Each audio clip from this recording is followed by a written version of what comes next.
नमस्कार, आदाब और सत श्री अकाल। मैं समीर आपका तहे दिल स्वागत करता हूं फिर से एक बार हमारे बिगिन इंडिया के इस ऑनलाइन यूट्यूब चैनल पर। पिछली वीडियो में आप सबका प्यार देखकर मुझे बहुत ही खुशी हुई और बहुत ही अच्छा लगा। इतने व्यूज़ और इतने ज़्यादा लाइक्स आएंगे हमने सोचा भी नहीं था। जिन भी लोगों ने हमें सब्सक्राइब किया, जिन भी लोगों ने वीडियो को देखा या लाइक किया, उन सभी लोगों को तहे दिल से बहुत बहुत शुक्रिया, बहुत बहुत धन्यवाद। इम्यून सिस्टम को समझाने के लिए हमने पूरे इस लेक्चर को हमने टोटल 7 क्वेश्चंस में बांटा हुआ है। तो मैं आपसे कहूँगा कि ये जो 7 क्वेश्चंस हैं, इनमें से 3 क्वेश्चंस इस पार्ट में हम कवर कर रहे हैं। बाकी का जो 4 क्वेश्चंस हैं वो हम नेक्स्ट पार्ट में, यानी इसका हम दूसरा पार्ट ही बनाएंगे और उसमें जो है हम रेस्ट 4 क्वेश्चंस कवर अप करेंगे।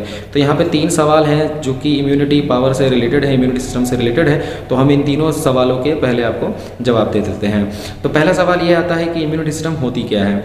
इम्यूनिटी सिस्टम हमारी बॉडी के बाकी सिस्टम्स की तरह ही है, बस फ़र्क इतना है कि कुछ सिस्टम्स ऐसे हैं हमारी बॉडी में जो दिखाई देते हैं। इम्यूनिटी सिस्टम जो हमारी बॉडी का ये ऐसा सिस्टम है जो हमें दिखाई नहीं देता और फील हो सकता है। अगर आप इसे फील अच्छे से करें तो ये फील हो सकता है, बाकी ये दिखाई नहीं देता।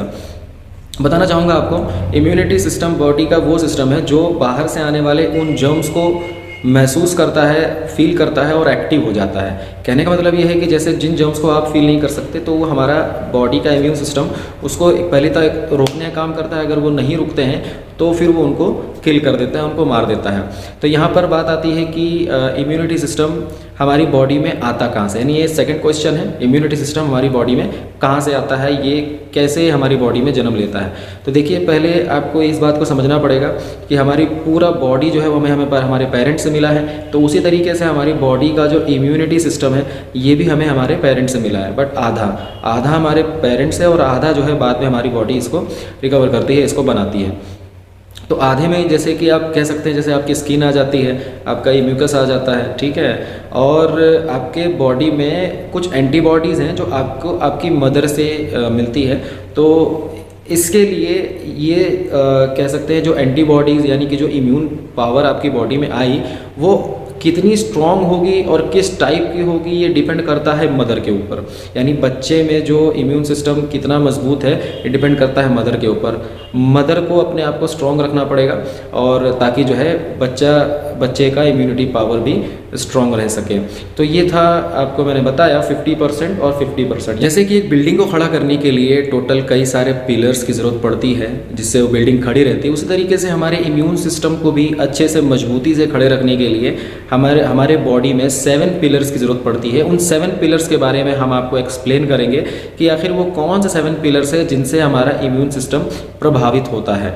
तो यहाँ पर सबसे पहली चीज़ की हम बात करेंगे, सबसे फर्स्ट जो पिलर है उसके बारे में।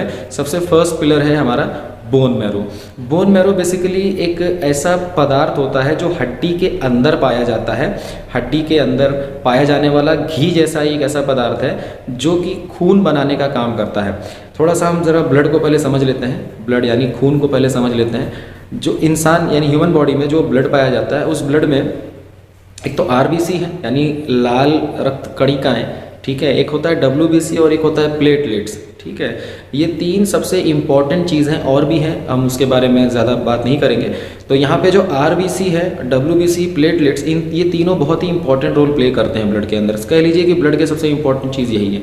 अब RBC जो है वो हमारे कह लीजिए कि पूरे जो सेल्स होते हैं बॉडी के, उन सेल्स को पोषण देने का काम करता है, ऑक्सीजन वहाँ तक लेके जाता है, आयरन लेके जाता है। दूसरा होता है WBC जो है वो एक तरीके से किल करने का काम करता है, जो लड़ाई मारकाट का काम है वो WBC का ही है।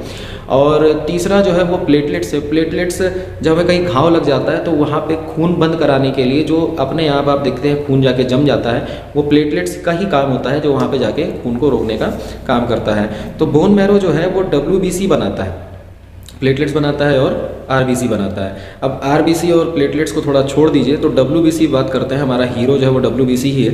तो ये जो WBC है तो ये बेसिकली इम्यूनिटी सिस्टम का कह लीजिए मुखिया यही है और यहीं से शुरुआत होगी, ठीक है। अब WBC क्या करता है कि ये आप लोग, ये कई तरह के होते हैं WBC, एक तरह का नहीं कई तरह का होता है। और ये WBC जो है ये आगे चल के यही बीमारियों से लड़ने का काम करता है। कैसे करता है मैं आपको अभी आगे बताता हूँ। सबसे पहले हम चलते हैं अपने सेकंड पिलर की तरफ। अभी देखिए मैंने आपको बताया कि WBC तैयार हो गया। अब तैयार होने के बाद आगे क्या होता है, तो ये जाता है हमारे दूसरे पिलर के पास। थाइमस में जा करके वहाँ पे WBC का कह लीजिए कि एक बहुत ही खास, जैसे मैंने बताया ना कई तरह के WBC होते हैं, तो उसमें एक जो T सेल होता है, टी सेल, ठीक है। तो ये जा करके थाइमस में चला जाता है और थाइमस में जा करके ये क्या करता है कि ये ट्रेनिंग लेता है थाइमस में, ठीक है। और ये ट्रेंड हो करके इसकी ट्रेनिंग होती है, इसकी चेन क्रिएट की जाती है, इसकी स्क्रीनिंग होती है और पूरी तरीके से ट्रेन हो करके ये फिर जो है लगभग 21 दिन तक जो है ये ट्रेंड होता है। और फिर ट्रेंड हो करके फिर ये जो है वहाँ से निकल के, यानी कि पहले पैदा हुआ फिर सीधा ट्रेनिंग लेने चला गया। अब ट्रेनिंग जब इसकी हो जाती है तो ये जाता है बेस में। ये बेस, जैसे बेस कैंप होते हैं ना, जहाँ पे जैसे आर्मी का जैसे बेस कैंप होता है जहाँ बहुत सारे आर्मी होते हैं, तो उसी तरीके से ये भी ट्रेन होने के बाद चला जाता है बेस कैंप में। अब बेस कैंप में इसको एक और साथी मिलता है, वो है B सेल। चौथा पिलर क्या है? चौथा पिलर है एंटीबॉडीज। एंटीबॉडीज में क्या होता है यहाँ पे कि ये जो T सेल होता है, ये T सेल जो है ये B सेल को क्या करता है, एक्टिवेट कर देता है। अब ये T सेल B सेल को एक्टिवेट करता है तो B सेल क्या करता है, एक एंटीबॉडी तैयार करता है। ये T और B ये मिल करके ना एक प्लाज्मा सेल बन जाते हैं, ठीक है। और ये प्लाज्मा सेल ये जो क्या करते हैं, ये एंटीबॉडीज क्रिएट करते हैं। अब एंटीबॉडीज का क्या काम होता है? एंटीबॉडीज जो है ये आप देख सकते हैं, देखिए आप स्क्रीन पे, ये वाई शेप के ऐसे कह लीजिए कि ऐसा इनका शेप होता है कि ये सीधा जाते हैं और जा करके वायरस के ऊपर चिपक जाते हैं। अब देखिए वायरस जो होता है, अभी आप कभी वायरस देखे होंगे तो वायरस के बहुत सारे ऐसे सिंग निकले हुए होते हैं। अब ये जो सिंग होते हैं ये हमारे सेल के रिसेप्टर पर चिपकने के लिए होते हैं। अब ये सीधा जा करके ऊपर चिपक जाता है, लेकिन जब एंटीबॉडीज आता है, एंटीबॉडीज जब ये B सेल बना देता है तो ये क्या करते हैं, सीधे जा करके उस वायरस के सिंग के ऊपर चिपक जाते हैं। अब जब ये B सेल उसके ऊपर चिपक जाएगा तो ये इसको जगह ही नहीं मिलती इसके ऊपर आने की। अब यहाँ पे क्या हुआ कि जो सेल था वो आपके, जो वायरस था वो आपके सेल के अंदर नहीं जा पाया, जिससे आपका सेल अब सुरक्षित हो गया। लेकिन अभी भी उसको मारना बाकी है, वो जो वायरस आया हुआ है बाहर से उसको मारना बाकी है। तो उसको कैसे मारेंगे? उसको मारेगा कौन? उसको मारेगा कॉम्प्लीमेंट। और कॉम्प्लीमेंट जो है वो हमारा पांचवा पिलर है। एंटीबॉडीज क्या करते हैं कि वायरस के ऊपर जा करके वो ऐसा चिपक गए हैं, तो अब ये सेल उस पर अपने सेल के अंदर नहीं जा पाएगा, तो लेकिन ये ऐसा फ्लोट करता रहता है। तो जब ये फ्लोट करता रहता है तो वहाँ पे क्या होता है कि ये कॉम्प्लीमेंट आ जाता है। कॉम्प्लीमेंट मतलब कोई बोलने वाला कॉम्प्लीमेंट नहीं है, ये कॉम्प्लीमेंट एक सिस्टम का नाम है कॉम्प्लीमेंट। तो ये क्या करता है, ये जा करके सीधा उस वायरस को देख लेता है कि ये वायरस यहाँ पे है, तो ये वायरस में जा करके यहाँ पे ऐसा खड्डा कर देता है, खड्डा, और यहाँ पे खड्डा कर देता है। उसमें खड्डा खड्डा खड्डा खड्डा का मतलब कॉम्प्लीमेंट सिस्टम आ करके उसको अंदर से उसको ऐसा चकनाचूर कर देते हैं कि वहाँ पर वो जो वायरस होता है पूरी तरीके से खत्म हो जाता है। ये छठा चीज़ जो होता है इसका नाम है लिम्फैटिक सिस्टम।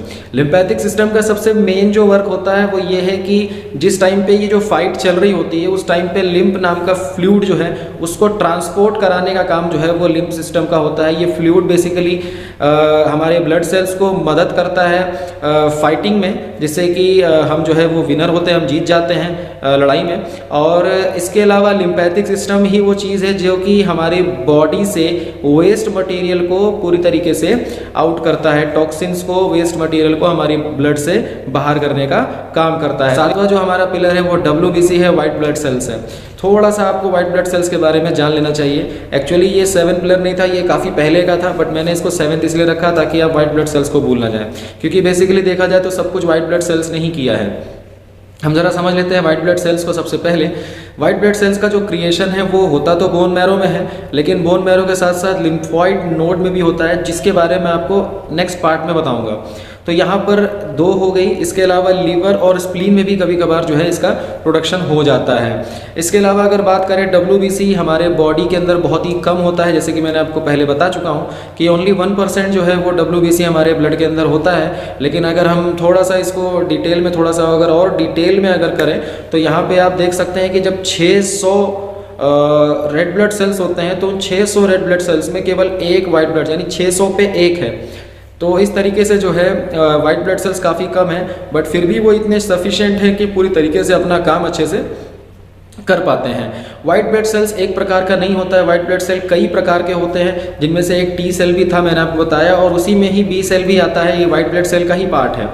और इसी तरीके से जो है वाइट ब्लड सेल्स हमारे पूरे बॉडी को प्रोटेक्ट करते हैं और हम लोगों को बड़ी बड़ी बीमारियों से बचाने का काम करते हैं। नेक्स्ट पार्ट बहुत ही जल्द आएगा और आप सबका बहुत बहुत धन्यवाद। वीडियो को लाइक, शेयर और सब्सक्राइब ज़रूर करिएगा। बहुत बहुत शुक्रिया, थैंक यू, धन्यवाद, नमस्ते।